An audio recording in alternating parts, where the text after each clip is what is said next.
चलिए दोस्तों, आज हम लोग नवरात्र और माता के 9 रूपों में से जो पहली माता है शैलपुत्री के बारे में जानते हैं। जो नवरात्र है हिंदुओं का एक महत्वपूर्ण त्योहार होता है। इसमें देवी के 9 रूपों और रूपों की पूजा अर्चना की जाती है। यह 9 रातों तक चलता है और बुराई पर अच्छाई की विजय का प्रतीक है। हर साल 4 नवरात्र आते हैं, जिनमें से चैत्र और अश्विन नवरात्र सबसे प्रमुख है। नवरात्र के दौरान भक्त माता के 9 रूपों की पूजा कर। तो अब हम बात करते हैं माँ शैलपुत्री की। नाम का जैसा कि अर्थ आप सभी समझते होंगे। शैलपुत्री का मतलब है पर्वत और पुत्री का मतलब तो होता ही है कन्या। तो शैलपुत्री का मतलब हुआ हिमालय की पुत्री। अब हम जानते हैं कि जो शैलपुत्री है उनका वाहन क्या है। वाहन उनका है बैल, वृषभ। तो माँ बैल पर सवार रहती हैं और उन्हें वृषारूढ़ के नाम से भी जाना जाता है। अब इनके अस्त्र शस्त्र के बारे में जानते हैं। तो माता का दाहिने हाथ में त्रिशूल और बाएं में कमल का फूल रहता है, जो इसे धारण करती है। अब माता के आध्यात्मिक महत्व के बारे में समझते हैं। योग में उन्हें मूलाधार चक्र की देवी माना जाता है और उनकी पूजा से मन में स्थिरता आती है। इस तरह शैलपुत्री की पूजा से आध्यात्मिक जागृति प्राप्त होती है और मन एकाग्र होता है। अब इनकी जो शैलपुत्री माता है, विशेषता यह है, नव दुर्गा का पहला स्वरूप है माँ शैलपुत्री।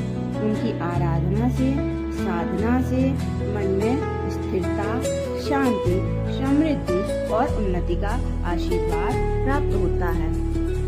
माँ शैलपुत्री को जो रंग होते हैं उनमें कौन सा शुभ माना जाता है, तो ये भी हम जानते हैं। तो शुभ रंग जो माँ शैलपुत्री को पसंद करती हैं, जो माँ सफेद रंग का पुष्प, शुद्ध घी और कमल, ये सारी चीजें अर्पित करने से माँ प्रसन्न होती हैं और ये सब अर्पण करना शुभ माना जाता है। इसी तरह उन्हें रंग क्या पसंद है वो भी हम जानते हैं। इन्हें हिमालय राज की पुत्री कहा जाता है। माता को सफेद और पीला रंग बहुत पसंद है।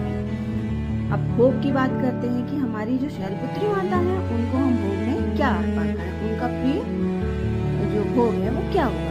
माता को सफेद रंग प्रिय है, इसीलिए सफेद रंग की वस्तु का भोग लगाएं, जैसे बर्फी हुई, खीर हुई, रबड़ी हुई और भी बहुत सारी चीजें जो होती हैं व्हाइट कलर की, वो हम माता को फर्स्ट डे अर्पण कर सकते हैं। अब फूल भी जानते हैं कि हमारी जो शैलपुत्री माता है उनको कौन सा और किस कलर का फूल पसंद है। तो माता को सभी नवरात्र में जानते हैं गुड़हल का लाल फूल पसंद है और इन्हें साथ में कनेर का सफेद फूल भी जो शैलपुत्री माँ है उन्हें बहुत प्रिय है।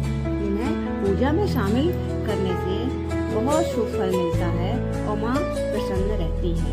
अब हम ये भी जानते हैं कि माता जो शैलपुत्री है उनका बीज मंत्र क्या है। इनका एक बीज मंत्र भी है जो हम सब अगर फर्स्ट डे पूजा करते समय इनको करेंगे तो माँ हमसे प्रसन्न होंगी। तो यह बीज मंत्र, या देवी सर्वभूतेषु माँ शैलपुत्री रूपेण संस्थिता, नमस्तस्यै नमस्तस्यै नमस्तस्यै नमो नमः। यह माँ का बीज मंत्र है, शैलपुत्री माँ का। यह जाप करने से नवरात्र के फर्स्ट दिनों में माँ शैलपुत्री अति प्रसन्न होती हैं और हम सब